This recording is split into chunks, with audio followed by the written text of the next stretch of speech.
ఆంధ్రప్రదేశ్‌లో ఉన్న రైతులకి గుడ్ న్యూస్. ఎప్పటినుంచో ఎదురు చూస్తున్న అన్నదాత సుఖీభవ అప్డేట్ వచ్చేసింది.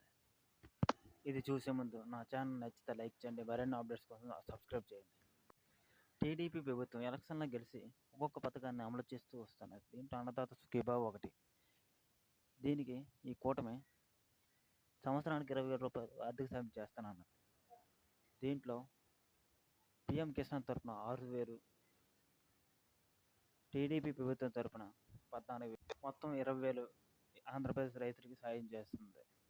ఆంధ్రప్రదేశ్ ప్రభుత్వం రబీ సీజన్లో, ఖరీఫ్ సీజన్ 2 సీజన్లోనూ, ఒక సీజన్లో 7,000, మరో సీజన్లోనూ 7,000, మొత్తం 14,000 ఆర్థిక సాయం చేస్తుంది. ఏపీ ప్రభుత్వం అన్నదాత సుఖీభవ అర్హుల్ని గుర్తించాలనుకుంది.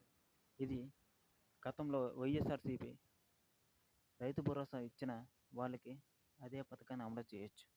కానీ ఇంకొంతమందిని కలుపుకొని అర్హతను గుర్తించి వాళ్ళని కూడా అర్హుల్ని చేయాలనే ఉద్దేశంతో మనకి వెయిట్ చేస్తుంది. గత ప్రభుత్వం వైఎస్ఆర్సీపీ రైతులకి 13,500 రైతు భరోసా కింద ఆర్థిక సాయం. దీనిలో కేంద్ర ప్రభుత్వం 6,000 రూపాయలు ఆర్థిక సాయం చేస్తే వైఎస్ఆర్సీపీ 7,500 రూపాయలు ఆర్థిక సాయం చేసేది. మొత్తం కలిపి 13,500 అయ్యేది. ఇప్పుడు అన్నదాత సుఖీభవ కిందన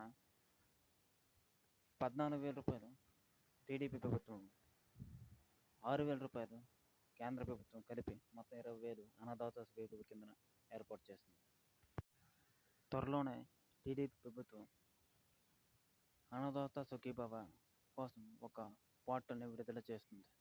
దీంట్లో దీని యొక్క డీటెయిల్స్, అంటే పడుతున్నాయా, ఎప్పుడు పడుతున్నాయి, ఎప్పుడు పడట్లేదా, ఏ టైంలో పడతాయి, ఇవన్నీ తెలుసుకోవడానికి మనకి ఒక పోర్టల్ని విడుదల చేయబోతుంది. దీనికోసం కసరత్తులు మొదలెట్టింది.